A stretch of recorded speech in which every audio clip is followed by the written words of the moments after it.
iremos falar sobre onde estão aqueles teus acusadores. Pode pagar essas lâmpadas aqui, Bruno? Essas aqui. Eu sei que você vai testar quase todas, mas aí, olha, deu certo. A gente precisa sinalizar. Eu sei que a filmagem vai sair escura também, mas a gente precisa ver melhor porque os slides são escuros, né? Onde estão seus acusadores? Eu quero contar um pouquinho do que aconteceu na entrada triunfal. E essa entrada triunfal de Jesus em Jerusalém, eles providenciaram um jumentinho que já estava sendo profetizado. Você já pensou? Deus é tão detalhista. Então, eu vejo alguns detalhes na obra do Senhor que é maravilhosa, né? Um jumentinho que nunca tinha sido usado, montado. E isso é uma profecia, que ele entraria assim em Jerusalém. Aliás, o cenário também que foi preparado é algo de Deus. Vai lá e diga que eu vou precisar usar um lugar, passear convosco. O túmulo de Jesus, que foi inaugurado por ele, nunca tinha sido usado.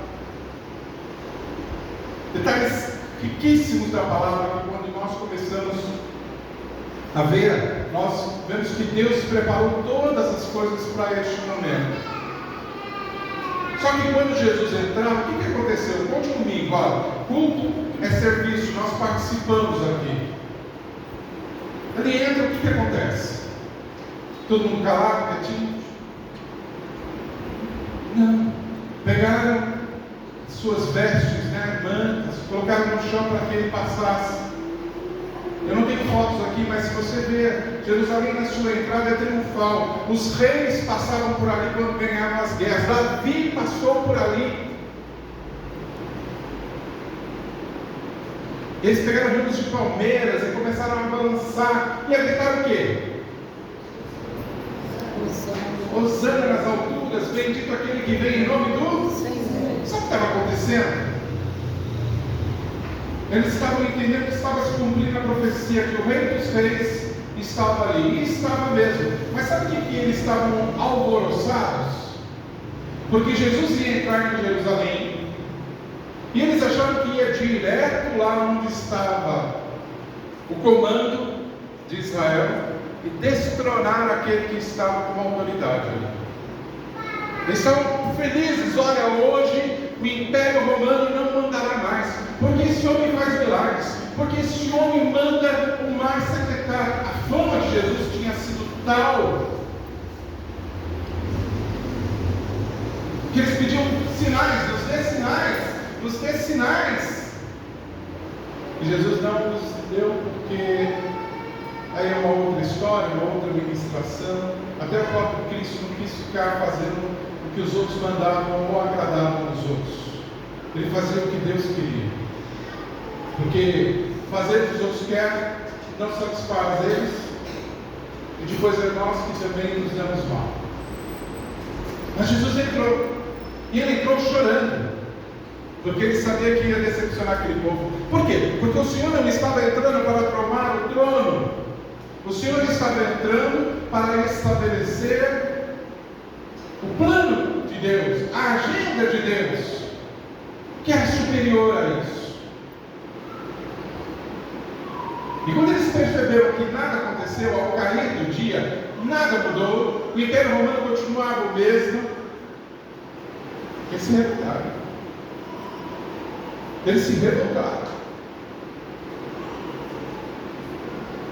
E houve pessoas que o acusaram. E isso que é algo assim, ao mesmo tempo, entende? Quando a gente não faz o que as pessoas querem, o que acontece? A gente deixa de ser para não ser. E foi isso que aconteceu, né? Olha, vamos lá. Tem alguma coisa aí que a gente precisa ver de Deus está fazendo barulho, né? Eles falaram lá em João Tem demônios. Esse tem demônios. Se quiser desligar, para mim desligue. Só para não atrapalhar a palavra. Cadê o John? Vai lá, Fernanda, desliga para mim. Gente, tem alguma coisa no computador? Muito obrigado. E você vai me ouvir da mesma forma. Amém? Eles falaram, tem demônios. Imagina, no momento estava dizendo, Hosana ao que vem em nome. E depois disseram, tem demônios. Vamos ler o que está escrito lá, leia comigo.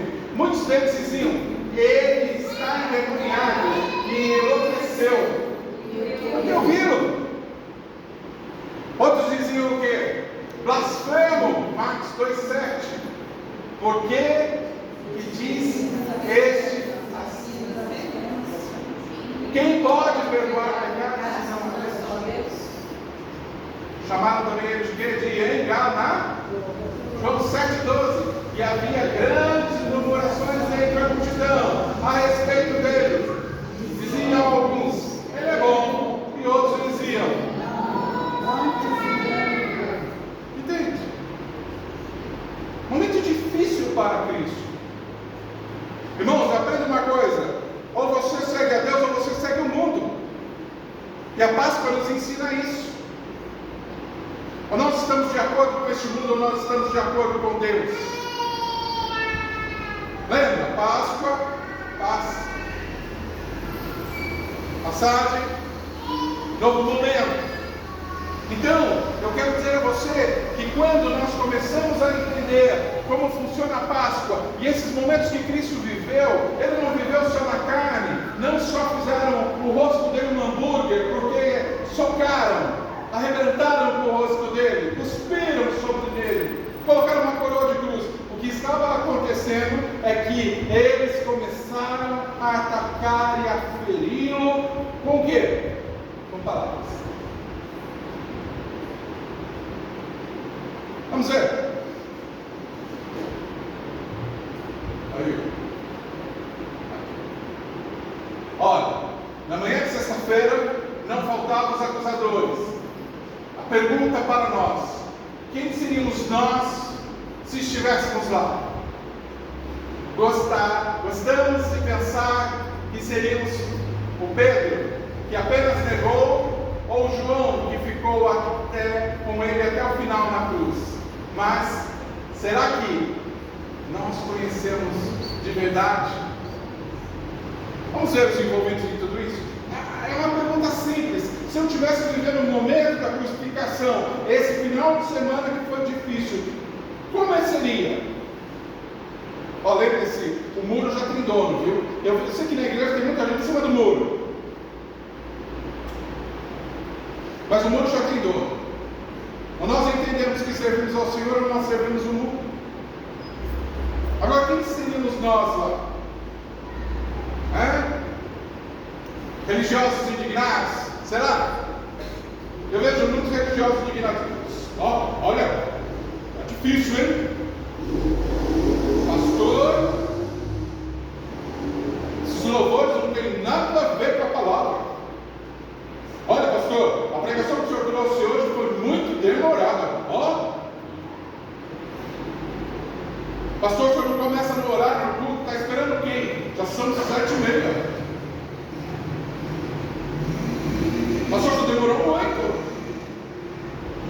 Sabe os religiosos?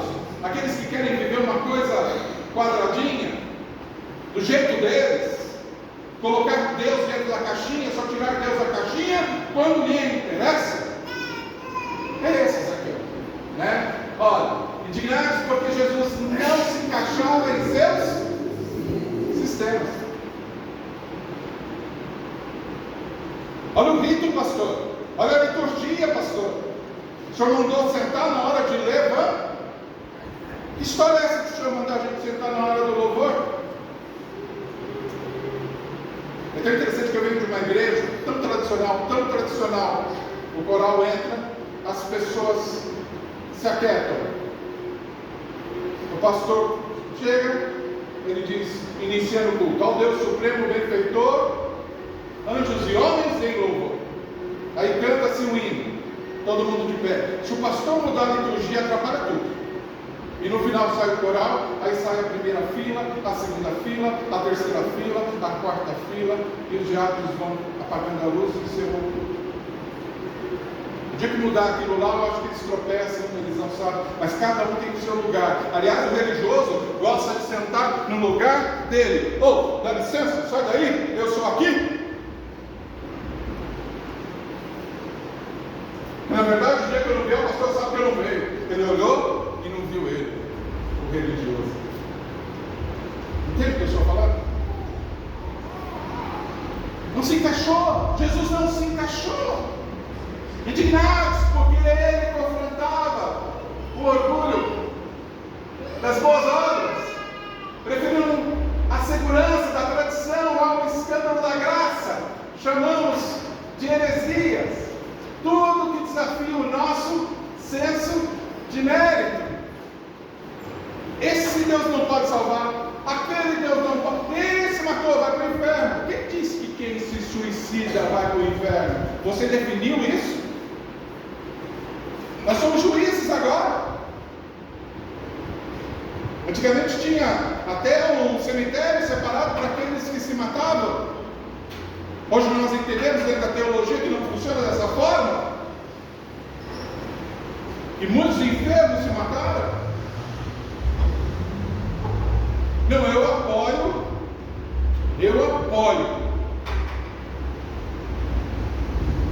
o aborto. Não, eu não apoio o aborto. Ah, por que você não apoia? Ah, porque é assassino. E aquele paizinho que tem a sua filha de 14 anos que foi violentada por um bandido e se descobre que ele é aidético e ela está grávida dele. E aí? Aí Deus esqueceu de mim, né? Sabe, irmãos, avaliar as coisas que estão acontecendo com os outros é muito fácil. O religioso é assim. Pastor, nós precisamos tratar. Tem uma moça aqui que está se perdendo na igreja. Cortar a ceia dela. Porque o religioso, ele quer que faça as coisas, mas ele não se responsabiliza pelo que ele pede para fazer. Eu já falei aqui, muitas vezes já fui atrás dos religiosos. Pastor, eu tenho que falar com fulano, porque fulano está agindo errado. Eu vou lá, falo com fulano fica chateado comigo, porque eu fui falar, e logicamente que eu tenho ética, não vou falar quem falou. Fulano sai da igreja, vai para outra igreja, viu, Lucas? Aí a mesma pessoa que reclamou falou assim: ai pastor, você é duro, hein? Foi lá, repreendeu a fulana, e agora não está vindo mais na igreja, o senhor vai perder membros assim. Olha que ela era da igreja há tanto tempo. Só que o religioso não sabia disso antes, né? Então, é isso que acontece. Muitas vezes nós temos o nosso senso de justiça que se torna heresia, sai fora da palavra do Senhor. Nós não estamos aqui para julgar. Aliás, esse que vos fala que é co-pastor nessa igreja, porque o pastor supremo é Jesus. Tem pecados. Verdade? Sim. E se eu disser que eu não tenho pecado, eu faço da Bíblia mentiroso. Entende? Nós precisamos entender, cada vez que usamos o nome dele para validar nossos próprios reinos, erguemos novas acusações contra o Cordeiro. Ou seja, quem pagou o preço por mim? Quem me comprou? Quem foi que morreu na cruz por mim? Não foi a Roseli. E nem eu era. A quem eu devo dar satisfação em toda a minha vida espiritual? Olha, meu irmão, cada um cuide da sua, porque a entrada do céu não depende do pastor, viu? Saiba disso. Eu não vou bater um carimbo aqui e você vai subir, não. Aliás, eu tenho que ser selado com o sangue do Cordeiro, e eu já vi muitos pastores se convertendo de púlpito. Entende? Será que eu seria um religioso da época? Vamos ver um pouquinho mais. Multidão confusa? Será que eu estaria no meio da multidão confusa? Vamos ver como é que funciona essa multidão confusa, né? Celebramos quando achamos que Ele atende nossos desejos. Rejeitamos quando percebemos que Ele exige renúncia, ou seja, gritamos hosana nas alturas quando nós vemos que Ele vai nos beneficiar, mas quando Ele pega no meu pé e fala que essa roupa não cabe para ir na igreja, como eu detesto.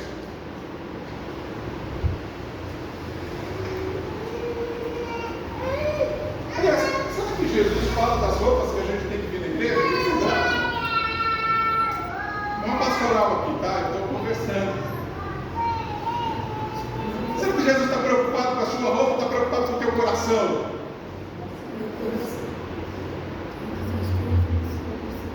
Mas nós somos da multidão. Porque gritamos hosanas e de repente nós falamos crucificam. Né? Essa cantada que nós cantamos agora tem uma parte que é crucificar e já Barrabás, queremos todos Barrabás. Em vez de aceitar a Jesus, muitas vezes a gente quer o quê? É isso. Nós trocamos Cristo pelos nossos doramas da Netflix. Nós trocamos Cristo pelo nosso futebol. Meu futebol. Nós trocamos Cristo por dorzinhas que inventamos muitas vezes para não querer estar. É nós que temos a variar. Nós somos a multidão. Eles trocaram Cristo. Eles não aceitaram Cristo. Quando Jesus nos pede tudo, mas não estamos dispostos a entregar. Somos a mesma multidão instável naquele dia. E o que Jesus está pedindo? Tudo. Não vem com essa aqui, Senhor, agora só essa partezinha, agora o Senhor entra só nesse ladinho do meu coração, esse lugarzinho o Senhor não toca, porque esse lugarzinho é de estimação, é o meu pecadinho de estimação. Quando você se entrega, o Senhor faz uma mudança na sua vida. Ou você é da multidão. O que mais, pastor? Discípulos em fuga. Já viu isso? Pastor, você está pegando pesado. Não, eu estou pregando sobre a Páscoa. Páscoa é morte e é morte. E morte de sangue. Ele não brincou de morrer. Ele pagou um preço por nós. A não ser que vocês queiram que eu distribua chocolate aqui com orelhinhas aqui. Isso é Páscoa. Páscoa é comer ervas amargas. Páscoa é comer alimentos e sair correndo de fuga, porque o Senhor nos libertou. Isso é Páscoa. Vamos lá ver os discípulos. Prometemos fidelidade até o fim. Mas isso é... Quem assistiu The Chosen, né? Nós estamos lá, esperando a última temporada, a crucificação dele. The Chosen, assista. Eles tratam de cada discípulo. E todos ali, Senhor, Senhor, Senhor, Senhor. Mas na hora da crucificação, cadê esse som? Nós fugimos. Quando ser associado a Cristo significa sofrer. Quantas pessoas temos dentro da igreja que é agente secreto de Cristo? Porque lá fora nem fala, nem comunica, nem se veste como cristão. Tem como se vestir como cristão? Sim, nós nos vestimos da glória do Senhor. Porque quando as pessoas nos olham e pelas nossas atitudes, nós mostramos que somos cristãos. Não é roupa. Pode continuar com essa camisa do Corinthians, viu? Cadê ele?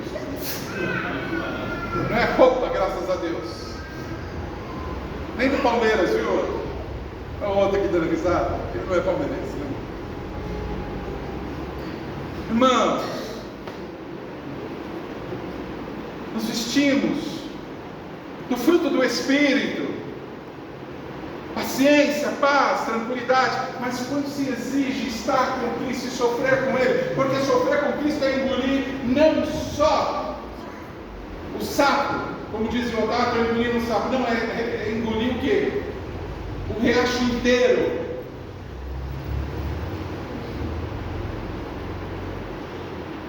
Isso é sofrer com Cristo, por amor a Cristo.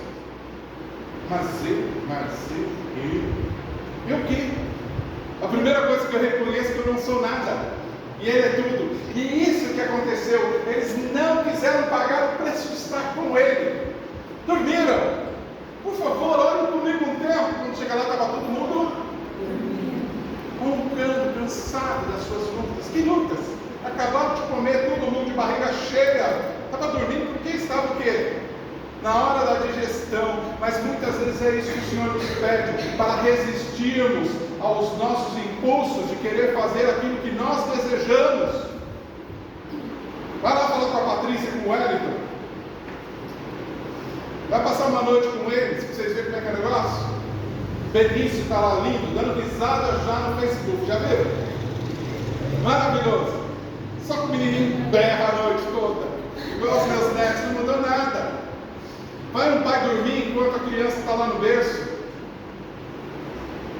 E quando dorme, o pai não dorme também, porque ele fica toda hora colocando o dedo no nariz, assim, para ver se está respirando. É isso. De prontidão.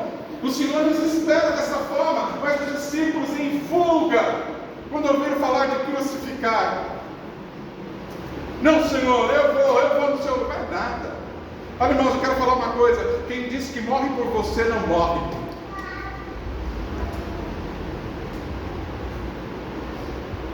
Quem diz que cuida de você, não cuida.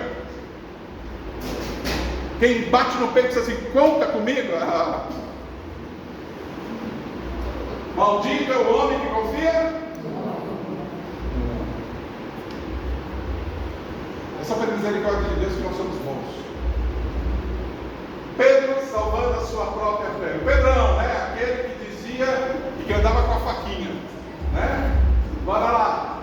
Juramos que estaríamos ao lado dele, mas no calor da pressão negamos conhecer aquele que nos pelo nome. Ainda hoje, muitos negam Jesus, não apenas com palavras, mas com escolhas, silêncios e concessões. Olha, ter pecadinho de estimação é uma concessão.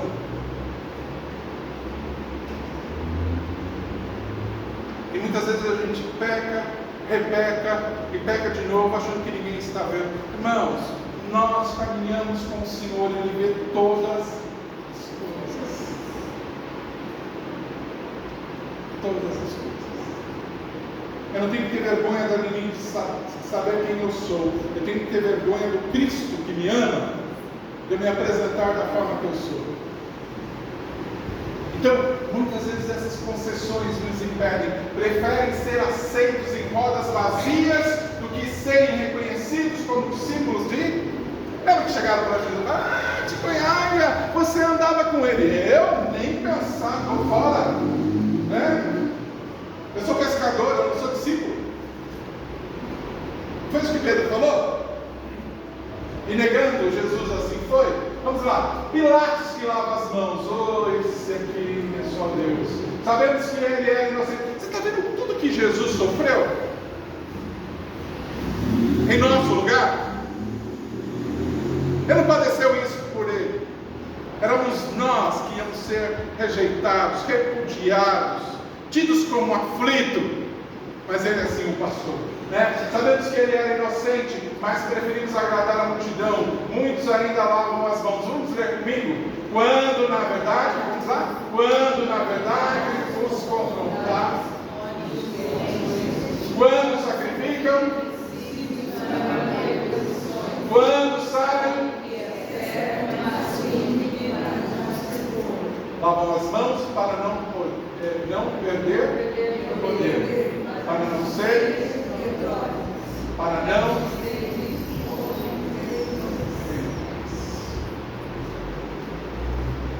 não faltam os acusadores, né? Hoje eles ainda andam pelas ruas, pelas igrejas, pelos corredores dos próprios corações, mas a cruz não anula a culpa.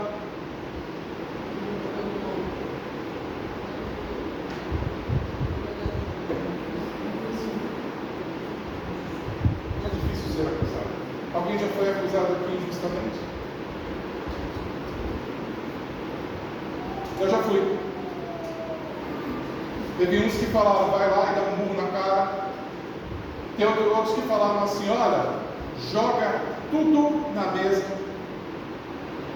Mas a resposta mais certa foi de um amigo, foi meu padrinho de casamento. Ele falou, fique em silêncio, porque o justo não se justifique. Você é justificado por Deus. Ele te conhece. Ele sabe quem você é. Então, quando Jesus se cala, quando os acusadores se levantam, ele vai quietinho como um cordeiro para o matadouro, porque ele sabia que Deus o conhecia. Quem ele era? Filho amado, aquele que não tem pecado, aquele que se entregou por nós.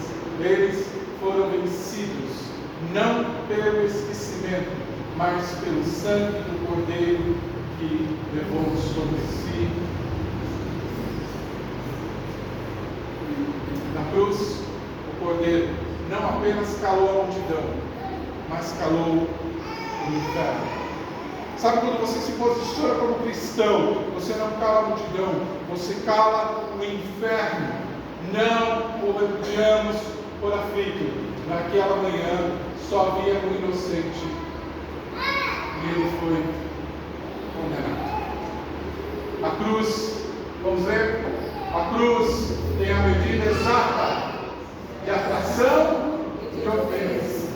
Por meio dela somos atraídos. Descobrimos quem somos, mas também Ele. Sabe o que me fala a Páscoa? Que eu não sou nada. Que o Senhor me resgatou do império das trevas e me trouxe para a sua maravilhosa luz. Que eu faço os meus planos e que eu acho que eu sou o protagonista da minha vida, mas na verdade eu fui chamado para servi-lo. Sabe, quando alguém aceita Jesus, deveria entender isso.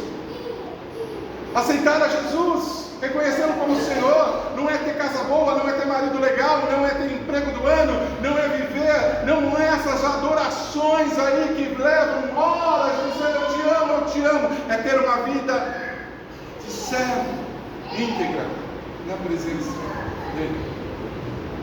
O resto é consequência. Repita comigo: buscai primeiro o reino de Deus e a sua justiça, e as demais coisas nos serão acrescentadas. Essas demais coisas é Ele que vai saber. E essa é a proposta. O final dos tempos está chegando. O Senhor está voltando para buscar a sua igreja. Agora a igreja pode estar iludida, achando que vai subir de qualquer maneira. Irmãos, nós não seremos arrebatados se vivermos essa vida do mundo.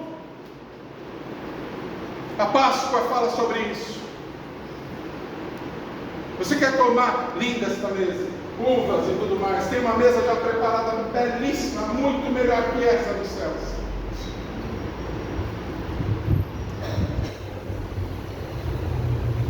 Não se esqueça, nós somos a noiva de Cristo. E Ele veio buscar a sua noiva, a sua igreja. O que é Páscoa para você, pastor? É reflexão, é transformação de mente, é mudança de vida. A cada instante nós precisamos mudar. Eu quero declarar algo que eu aprendi quando criança. Eu gosto muito de relembrar isso. É um cântico que talvez as crianças cantem ainda. Sempre melhorando, sempre melhorando, sempre melhorando no Senhor. Lembra? Sempre melhorando, sempre melhorando, sempre melhorando no Senhor. Cristo é minha vida real. Cristo é minha vida real.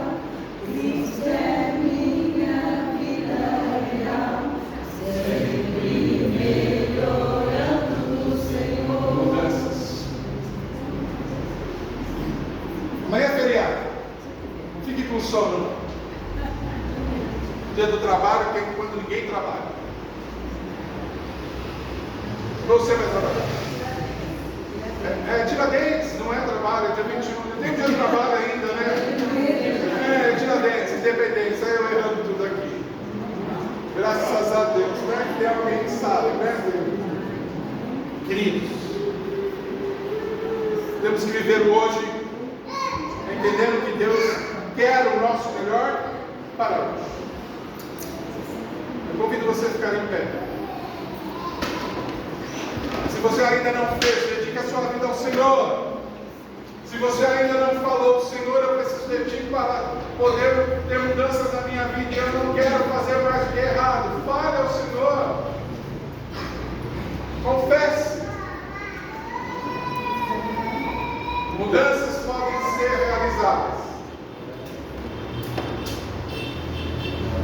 Onde estão os seus acusadores?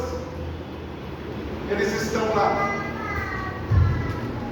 Mas é necessário que você tenha um defensor, um advogado dos céus, que é Cristo Jesus. Isso é fácil. Ele morreu por nós, ressuscitou por nós, e Ele vive. Vamos orar. Vamos orar. Você tem salvação, amém? Você tem Jesus, aleluia. Você vai ressuscitar, glória a Deus.